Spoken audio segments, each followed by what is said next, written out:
Halo semuanya, selamat datang. Hari ini kita bakal menyelami dunia tari Indonesia yang luar biasa indahnya. Tapi kita nggak akan cuma lihat gerakannya aja ya, kita akan coba pahami tarian ini sebagai sebuah bahasa yang hidup. Kita kan sering ya lihat tarian-tarian ini dan langsung kagum sama keindahannya. Tapi pernah nggak sih kita berhenti sejenak dan bertanya-tanya, sebenarnya apa ya yang lagi mereka coba sampaikan? Nah, gimana kalau ternyata tarian itu emang bisa bicara? Gimana kalau setiap gerakannya itu adalah sebuah cerita, sebuah doa, atau bahkan sebuah identitas yang diungkapin tanpa perlu sepatah kata pun? Oke, yuk kita bedah bareng-bareng. Kita akan coba pelajari tata bahasanya supaya kita bisa membaca pesan di baliknya. Untuk bisa membaca tarian Indonesia, kita harus kenal dulu sama fondasinya. Ada 4 prinsip inti yang dikenal sebagai 4W, yang jadi dasar dari hampir semua tarian tradisional di Nusantara. Nah, ini dia keempat W itu, wiraga, wirama, wirasa, dan wirupa. Gampangnya, wiraga itu soal tubuh, wirama soal irama, wirasa itu soal perasaan, dan wirupa itu soal penampilan. Yang bikin tarian jadi hidup itu adalah saat keempat-empatnya ini nyatu dan bekerja sama dengan harmonis. Oke, kita mulai dari yang pertama, wiraga, artinya raga atau tubuh. Anggap aja ini tuh kayak kosakata dalam bahasa tari.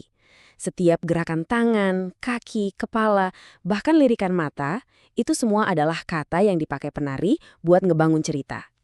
Selanjutnya ada wirama atau irama. Kalau tadi wiraga itu katanya, wirama ini alur kalimatnya. Ini soal gimana gerakan penari bisa nyambung sempurna sama musiknya. Setiap hentakan, setiap ayunan harus pas sama tempo dan ketukannya. Sekarang kita masuk ke jantungnya, wirasa atau rasa. Ini adalah jiwanya tarian.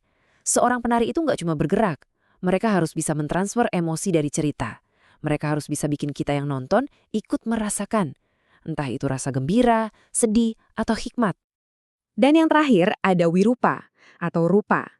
Ini gampangnya adalah kemasan visualnya. Mulai dari kostum yang megah, riasan wajah yang detail, sampai properti yang dipakai. Semuanya ini ngebantu membangun karakter dan suasana.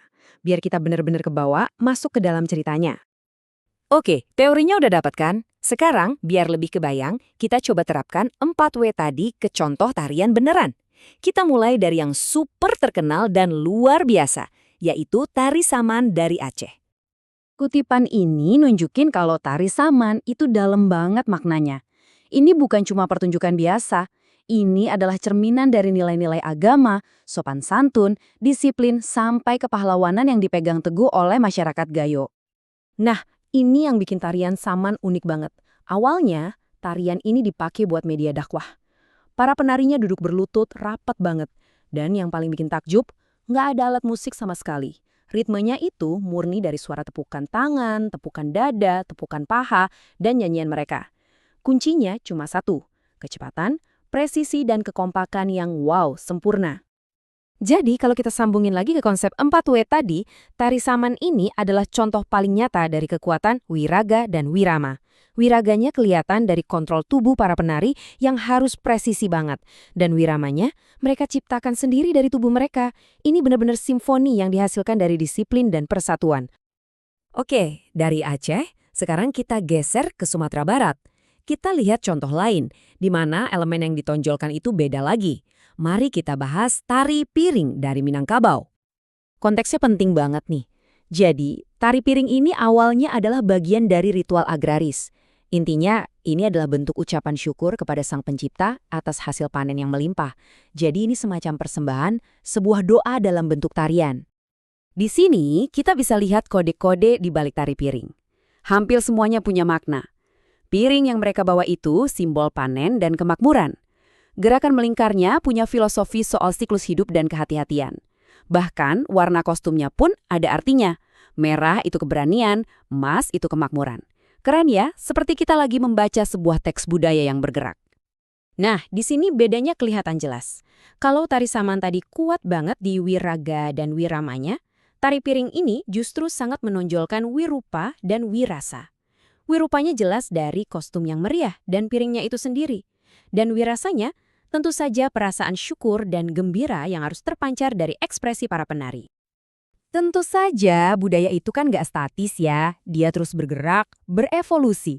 Sekarang, kita lihat yuk gimana prinsip-prinsip tradisional tadi dipakai lagi buat menciptakan tarian-tarian yang inovatif. Ini dia beda utamanya.